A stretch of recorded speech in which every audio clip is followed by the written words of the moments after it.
بسم اللہ الرحمن الرحیم۔ السلام علیکم، میں منیر شاکر۔ سورہ سبا کی آیت نمبر 34 میں ہے کہ مفہوم اس کا، جب بھی ہم نے کسی بستی میں کوئی ڈر سنانے والا بھیجا، پیغمبر بھیجا، رسول بھیجا، نبی بھیجا، تو وہاں کے خوشحالوں، امیروں، رئیسوں نے اس کی مخالفت کی۔ یہ سورہ سبا کی 34 نمبر ہے۔ اصول بتا دیا، جب بھی ہم نے کوئی ڈر سنانے والا کہ اللہ سے ڈرو، اس کے احکامات کی پابندی کرو، تو جو حکم دیا ہے وہ مانو، جس سے منع کیا ان کاموں سے منع ہو جو، تو کیا ہوا؟ وہاں کے جو امیر تھے، جو خوشحال تھے، انہوں نے اس بات کی مخالفت کی۔ یہ قرآن کہہ رہا ہے، سورہ سبا کی 34 نمبر میں قرآن اللہ تعالیٰ فرما رہا ہے، یقیناً ان امیروں کے مفادات پر اس دعوت حق، جو دعوت بندہ ڈر سنانے والا نبی آیا، دین کی یعنی کہ دعوت حق یعنی دین پر جو پیش کر رہا تھا کی زد پڑتی تھی، یعنی کہ امیروں کے مفادات پر اس دین کی جو دعوت تھی اس کی زد پڑتی تھی، اس لیے وہ اس کے مخالف ہو جاتے تھے۔ یہاں بھی امیر سٹیٹس کو اپنے مفادات کے لیے قائم رکھنا چاہتے تھے۔ وہ چاہتے تھے جس طرح کا نظام ہے اس طرح کی بات چلتی رہے۔ یہ کیا آ گیا کرنے، یعنی کہ وہ کچھ کہہ رہا تھا نا، یہ بات غور کرنے والی ہے۔ وہ جو ڈر سنانے والا آتا تھا، آیا آخری نبی صلی اللہ علیہ وآلہ وسلم آئے، تو وہ کچھ ایسی بات کر رہے تھے نا کہ جس کی وجہ سے امیروں کے مفادات پر زد پڑتی تھی۔ یقیناً یہ دین غربا کے حقوق کی حفاظت کرنے والا تھا۔ یہ استظہار ہوتا ہے کہ وہ غربا کی حفاظت کرنے والا تھا۔ ایک بات آپ اور نوٹ فرمائیں کہ سب سے پہلے غریبوں نے ایمان زیادہ لائے۔ جس نبی نے جو بھی دعوت دی، اب نبی اکرم صلی اللہ علیہ وآلہ وسلم کا دیکھ لیں تو زیادہ جو غلام تھے، جو غریب تھے، قسم پرسی کی زندگی گزار رہے تھے، وہ ایمان لائے، انہوں نے سختیاں برداشت کی امیروں کی جو تھے۔ گو ان میں سے سعید روحیں تھیں، وہ بھی اسلام لائیں، مثلا عثمان غنی رضی اللہ تعالیٰ عنہ، وہ بھی ایمان لے آئے۔ تو ایسا ہوتا ہے، وہ بھی چاہتے تھے کہ ایسا نظام ہونا چاہیے۔ غریبوں نے سب سے پہلے یہ میں بات ذرا سمجھانا چاہتا ہوں کہ کیا وجہ تھی، سوچیں اس پر کہ غریب ہی کیوں سب سے پہلے ایمان لاتے؟ کیونکہ وہ دین، وہ دعوت غریبوں کے مفادات کی حفاظت کرتی تھی، اس لیے غریب اس کے ساتھ وابستہ ہو جاتے تھے۔ غربا کے حقوق کا علمدار تھا، وہ جو دعوت دینے والا تھا، دعوت دینے والا ہوتا تھا نبی صلی اللہ علیہ وسلم یا دوسرے انبیاء کرام، وہ غربا کے حقوق کی بات کرتا تھا۔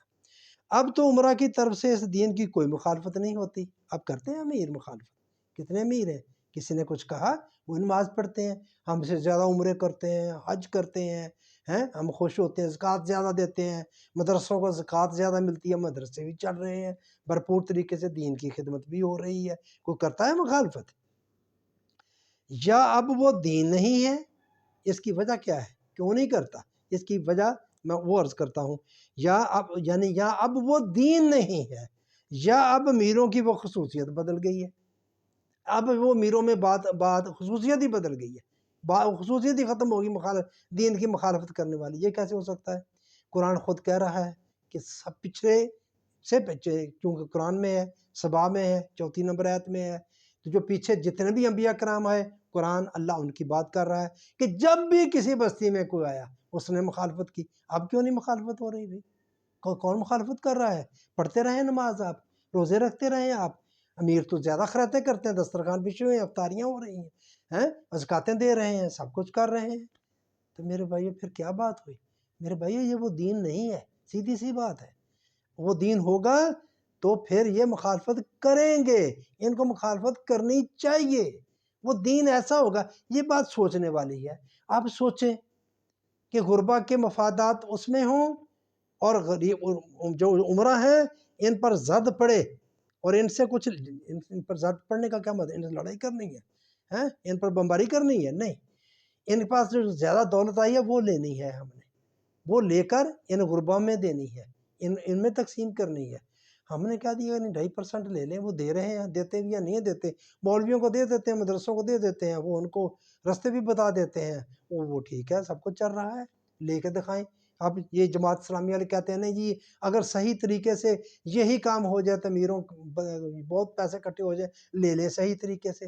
اب یہ کوئی طریقہ ہے کہ زکوٰۃ آپ لیں اپنی مرضی سے تقسیم کریں، محلے میں کچھ دے دی، کسی آپ غریبوں کو دے دی جس سے مجھے کوئی مفادات ہے، میرا کوئی کام کرتا ہے، میرے ملازم ہیں غریب، ان کو میں نے دے دی، یا میں نے کسی مدرسے کو جو میرا مولوی پسندیدہ ہے جہاں میں جمعہ پڑھتا ہوں ان کے مدرسے کو دے دی میں نے کافی ساری زکوٰۃ، مولوی کے ہاں بھی میری واہ واہ واہ ہوگی، یہی کام ہو رہا ہے۔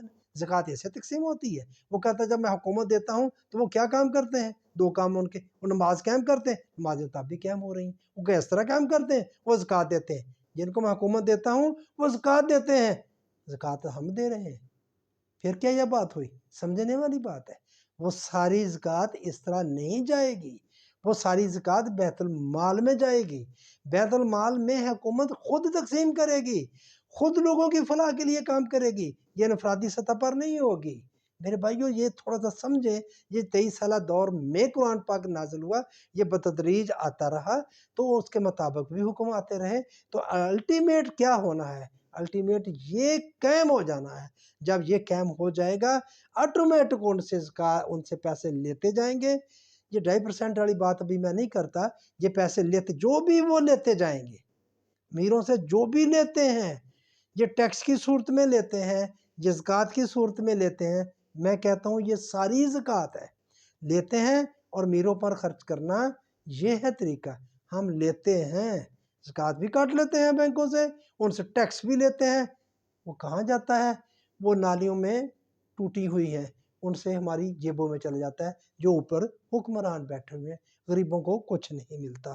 تو بات میں صرف یہ امیروں کی کر رہا تھا، یا آپ امیروں کی بخصوص بات، اللہ کی بات غلط نہیں ہو سکتی، اللہ وہ بات یہ کہا نا کہ چلتی آ رہی ہے، دوسری بات اللہ کی بات غلط، امیروں کی یہ خصوصیت ہے، ان کے مفادات ان کا کاروبار ہے، ان کے پیسے ہیں، اس پر زد پڑے گی تو وہ مخالفت کریں گے۔ یہ کیا بندہ آ گیا؟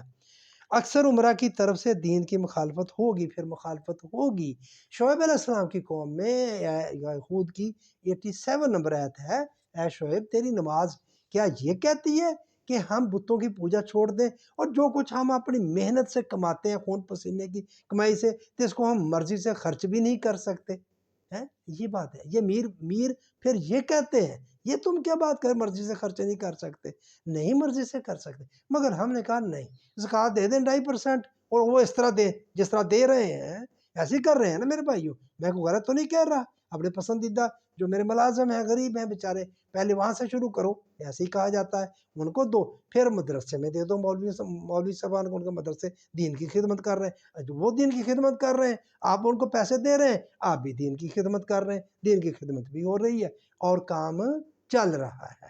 تو میرے بھائیوں یہ بات ہے، یہ بات میں آپ کے سامنے رکھنا چاہتا تھا کہ یہ وہ اصل دین نہیں ہے، اصل دین میں ایسا نہیں ہوتا، اصل دین میں عمرہ کے مفادات پر زد پڑتی ہے، وہ مخالفت کرتے ہیں، کرتے رہے ہیں، جب نظام بن جائے گا پھر فائدہ بھی ان کو ہوگا۔ یہ بات غور کرنے والی ہے، جب کل کا فائدہ، جب وہ کسی کل کا جزو بن جائیں گے، ایک نظام ہوتا ہے، نظام تو کل کے لیے ہوتا ہے نا، جو بھی ایک نظام بنتا ہے وہ کل کے لیے بنتا ہے، وہ کل کا جزو بن جاتے ہیں، وہ دینے والے ہیں، ایک لینے والے، نظام ایک ہے، دیکھیں ایک نظام بیت المال ایک نظام ہے، اس کے اندر دو آپ حصے دار سمجھیں، ایک دینے والا ہے ایک لینے والا ہے، دینے والے جو اوپر پیسے دے رہے ہیں ایک جن کو تقسیم کے، کرنے والا الگ ہے بندہ، وہ حکومت ہے، وہ کر رہی ہے، تو جب وہ کرنے والے ہیں تو پھر ان کے مفادات، دینے والوں کے مفادات کا بھی جو حفاظت کی جاتی ہے ان کو بھی ملتا ہے، ان کو بھی فائدہ ہوتا ہے۔ دیکھیں لا اینڈ آرڈر ہے، میں یہ مثال سے آپ کو سمجھاتا ہوں، پولیس ہے، انہوں نے جرائم کو روکنا تو سب کو روکنا ہے، ان کے اپنے بھی ہیں ان کو بھی روکنا ہے، جو دوسرے ہیں ان کو بھی، جب کل کے ساتھ جڑ جائیں گے آپ، ملت کے ساتھ وابستہ ہو جائیں گے، ان سے رابطہ آپ کا رہے گا، تو اس کل کا جزو ہونے کی بنا پر آپ بھی فائدے اٹھائیں گے، آپ کا بھی فائدہ ہوگا، آپ کی بھی حفاظت ہوگی، آپ بھی اطمینان کا سانس لیں گے، آپ کی بھی سلامتی ہوگی۔ تو بس میرے بھائی یہ بات کرنا تھا آپ کی مہربانی آپ نے سنی، تو باقی وہی التماس آپ سے چینل کو سبسکرائب کر دیا کریں، لائک کر دیا کریں، شیئر کر دیا کریں، کمنٹس کر دیا